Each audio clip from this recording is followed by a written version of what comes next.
ಕಾಶ್ಮೀರದ ಕಣಿವೆಯಲ್ಲಿ ಉಗ್ರರ ಗುಂಡೇಟಿಗೆ ಬಲಿಯಾದಂಥ ಭರತ್ ಭೂಷಣ್ ಅವರ ಅಂತ್ಯಕ್ರಿಯೆ ಇನ್ನೇನು ಕೆಲವೇ ಹೊತ್ತಿನಲ್ಲಿ ನಡೆಯುತ್ತೆ. ಈಗ ಪೊಲೀಸ್ ಗೌರವದೊಂದಿಗೆ ಅಂತ್ಯಕ್ರಿಯೆ ಆರಂಭವಾಗ್ತಾ ಇದೆ.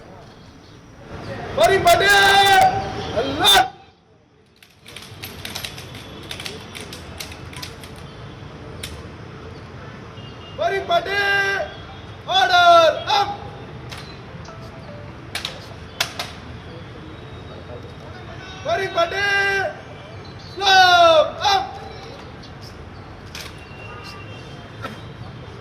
Everybody, easy up.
Everybody, just on your arms. Reverse.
ಕಾಶ್ಮೀರದ ಕಣಿವೆಯಲ್ಲಿ ಉಗ್ರರ ಗುಂಡೇಟಿಗೆ ಬಲಿಯಾದಂಥ ಭರತ್ ಭೂಷಣ್ ಅವರ ಅಂತ್ಯಕ್ರಿಯೆ ಹೆಬ್ಬಾಳದ ಚಿತಾಗಾರದಲ್ಲಿ ಸಾಗ್ತಾ ಇದೆ.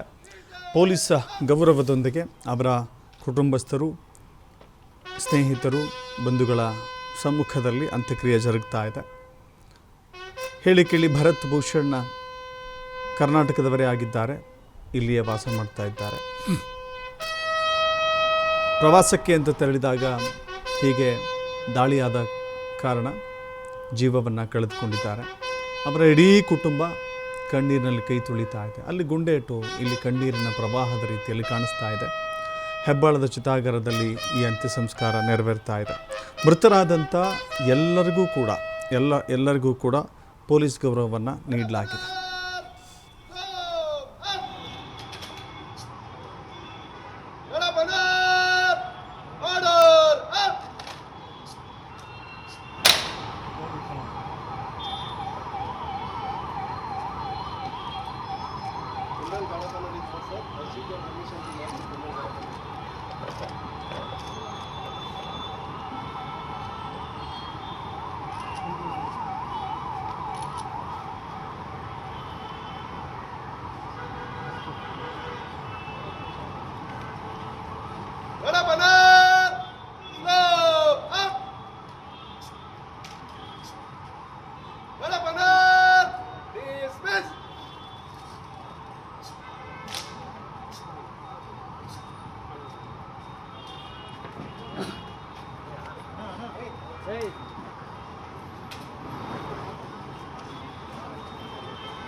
ಒಕ್ಕಲಿಗ ಸಂಪ್ರದಾಯದಂತೆ ಅಂತಿಮ ವಿಧಿವಿಧಾನವನ್ನು ನೆರವೇರಿಸಲಾಗ್ತಾ ಇದೆ.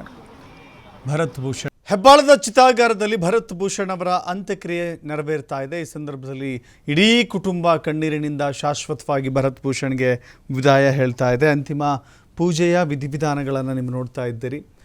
ಮಗುವನ್ನು ತಬ್ಬಿಕೊಂಡು ತಾಯಿ ರೋಧಿಸ್ತಾ ಇರುವಂಥ ದೃಶ್ಯ ಇದು. ಕಾಶ್ಮೀರಕ್ಕೆ ಹೋಗಿ ಪ್ರವಾಸವನ್ನು ಖುಷಿಯಿಂದ ಮುಗಿಸಿಕೊಂಡು ಬರಬೇಕು, ಪತಿಯನ್ನು ಕರೆದುಕೊಂಡು ಹೋಗಿದ್ರಲ್ಲ, ಪತಿ ಪತ್ನಿ ಹಾಗೂ ಮಗು ಮೂವರು ಹೋಗಿದ್ದಂಥ ಸಂದರ್ಭ. ಆದರೆ ಬರುವಾಗ ಇಬ್ಬರೇ ಬರ್ತಾರೆ, ಶಾಶ್ವತವಾಗಿ ತಂದೆಯನ್ನು ಆ ಪುಟ್ಟ ಮಗು ಕಳೆದುಕೊಳ್ಳುತ್ತೆ ಅಂತ ಹೇಳಿ ಯಾರೂ ಅಂದ್ಕೊಂಡಿರಲಿಲ್ಲ ಅಂತ ಅನಿಸುತ್ತೆ. ಮೃತದೇಹಕ್ಕೆ ಮಗನಿಂದ ಅಂತಿಮ ನಮನಗಳನ್ನು ಸಲ್ಲಿಕೆ ಮಾಡಲಾಗ್ತಾ ಇದೆ. ನೋಡಿ, ಆ ಮಗು ತಂದೆಗೇನೋ ಹೇಳಲು ಪ್ರಯತ್ನ ಮಾಡ್ತಾ ಇದೆ. ಇದೊಂದು ಭಾವುಕತೆಯ ಕ್ಷಣಗಳಿಗೆ ಇಡೀ ಕುಟುಂಬ ಸಾಕ್ಷಿಯಾಗ್ತಾ ಇದೆ. ಆ ಮಗುವನ್ನು, ತಾಯಿಯನ್ನು ಸಂತೈಸಲು, ಸಾಂತ್ವನ ಹೇಳಲಿಕ್ಕೆ ಇಡೀ ಕುಟುಂಬ ಮುಂದೆ ನಿಂತ್ಕೊಂಡಿದೆ.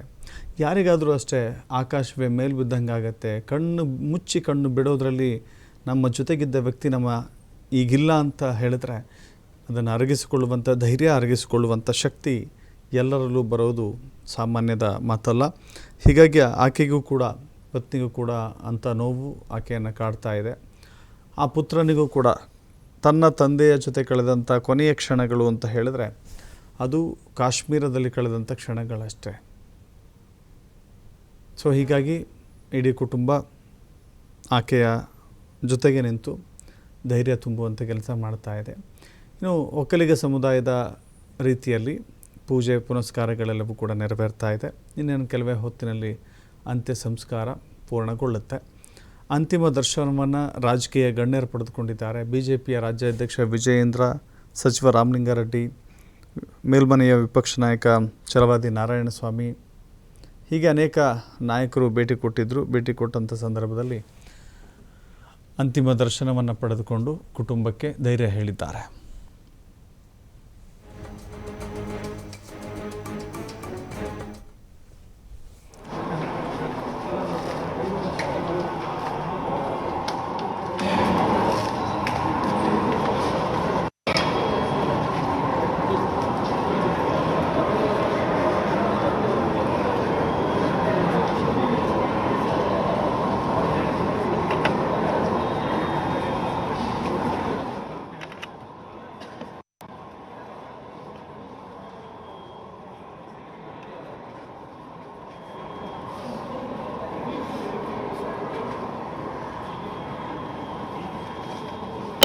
ఇక్కడ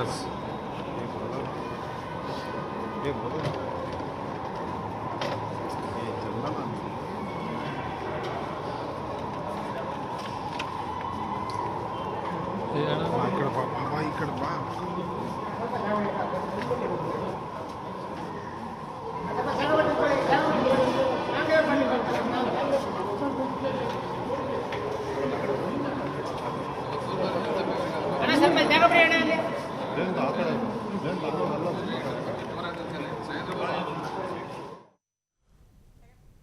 ಕಾಶ್ಮೀರದಲ್ಲಿ ಹಿಂದೂಗಳ ನರಮೇಧ ಆಗಿದೆಯಲ್ಲ, ಕನ್ನಡಿಗರು ಕಣ್ಣೀರ ಕೋಡಿಯನ್ನು ಹರಿಸ್ತಾ ಇದ್ದಾರೆ. ಶಿವಮೊಗ್ಗದಲ್ಲಿ ಮಂಜುನಾಥ್ ರಾವ್ಗೆ ಅಂತಿಮ ನಮನವನ್ನು ಸಲ್ಲಿಕೆ ಮಾಡಲಾಗಿದೆ. ರೋಟರಿ ಚಿತಾಗಾರದಲ್ಲಿ ನಡೆದಿರುವಂಥ ಅಂತ್ಯಕ್ರಿಯೆ ಅದು. ಬ್ರಾಹ್ಮಣ ಸಂಪ್ರದಾಯದಂತೆ ಮಂಜುನಾಥ್ ರಾವ್ ಅವರ ಅಂತ್ಯಕ್ರಿಯೆ ಜರುಗಿದೆ. ಮೃತ ಮಂಜುನಾಥ್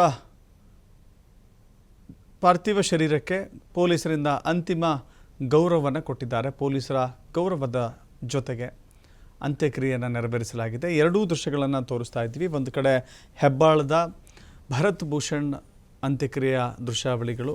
ಇದು ವಿದ್ಯುತ್ ಚಿತಾಗಾರ ಆಗಿರೋದ್ರಿಂದ ಬೆಂಕಿ ಸ್ಪರ್ಶ ಮಾಡಲಿಕ್ಕೆ ಅವಕಾಶ ಇರೋದಿಲ್ಲ. ಎಲೆಕ್ಟ್ರಿಕ್ ಕ್ರಿಮೇಷನ್ ನಡೆಯುತ್ತೆ. ಸೊ ಹೀಗಾಗಿ ವಿದ್ಯುತ್ ಚಿತಾಗಾರದಲ್ಲಿ ಪತಿಯ ಶವವನ್ನು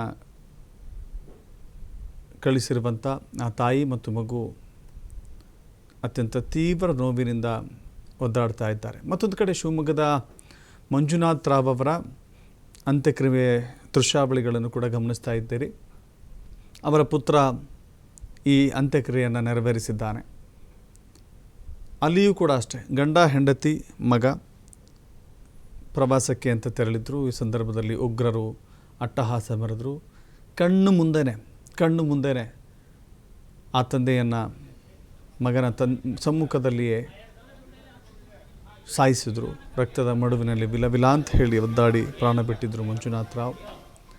ಶಿವಮೊಗ್ಗದಲ್ಲಿ ಅಂತ್ಯಕ್ರಿಯೆ ನೆರವೇರಿದೆ. ಅಲ್ಲಿಯೂ ಗೌರವವನ್ನು ಪೊಲೀಸರು ಸಲ್ಲಿಸಿದ್ದಾರೆ. ಈ ವೇಳೆ ಸಚಿವ ಮಧು ಬಂಗಾರಪ್ಪ ಸೇರಿದಂತೆ ಶಾಸಕ ಚನ್ನಬಸಪ್ಪ, ಬೇಳೂರು ಗೋಪಾಲಕೃಷ್ಣ ಹೀಗೆ ಅನೇಕ ರಾಜಕೀಯ ಮುಖಂಡರು ಪಾರ್ಥಿವ ಶರೀರದ ಅಂತಿಮ ದರ್ಶನವನ್ನು ಪಡೆದುಕೊಂಡಿದ್ದಾರೆ. ಒಂದು ಕಡೆ ಭರತ್ ಭೂಷಣ್, ಮತ್ತೊಂದು ಕಡೆ ಮಂಜುನಾಥ್ ರಾವ್. ಇಬ್ಬರೂ ಕೂಡ ನತದೃಷ್ಟ ವ್ಯಕ್ತಿಗಳು, ಉಗ್ರರ ಅಟ್ಟಹಾಸಕ್ಕೆ ಬಲಿಯಾದಂಥವರು. ಸರ್ಕಾರ ಪರಿಹಾರವೇನೋ ಘೋಷಣೆ ಮಾಡಿದೆ. ಹೋದಂಥ ಜೀವ ಪರಿಹಾರ ಸಮ ಆಗೋದಿಲ್ಲ, ಪರಿಹಾರಕ್ಕೂ ಜೀವಕ್ಕೂ ಸಮ ಆಗೋದಿಲ್ಲ. ಬಟ್ ಸರ್ಕಾರ ನೈತಿಕವಾದಂಥ ಸ್ಥೈರ್ಯವನ್ನು ತುಂಬಬೇಕು ಎನ್ನುವ ಕಾರಣಕ್ಕಾಗಿ ಮೃತರ ಕುಟುಂಬಗಳಿಗೆ ಪರಿಹಾರವನ್ನು ನೀಡಿದೆ. ಈಗಲೂ ಕೂಡ ಆ ಚಿತೆಯ ಮುಂಭಾಗದಲ್ಲಿಯೇ ಇದ್ದಂಥ ಮಂಜುನಾಥ್ ರಾವ್ ಅವರ ಪುತ್ರನನ್ನು ಕೂಡ ನೋಡಬಹುದು. ಅಲ್ಲಿಯೇ ಉಳಿದುಕೊಂಡು ಸಂಪೂರ್ಣ ಈ ಅಂತ್ಯಕ್ರಿಯೆ ಸಂಪೂರ್ಣವಾಗುವವರೆಗೂ ಕೂಡ ತಂದೆಯ ಚಿತೆಯ ಮುಂದೆ ಆತ ಉಳಿದುಕೊಂಡಿದ್ದಾನೆ. ಕೆಲವಷ್ಟು ವಿಧಿವಿಧಾನಗಳನ್ನು ಕೂಡ ನೆರವೇರಿಸ್ತಾ ಇದ್ದಾನೆ.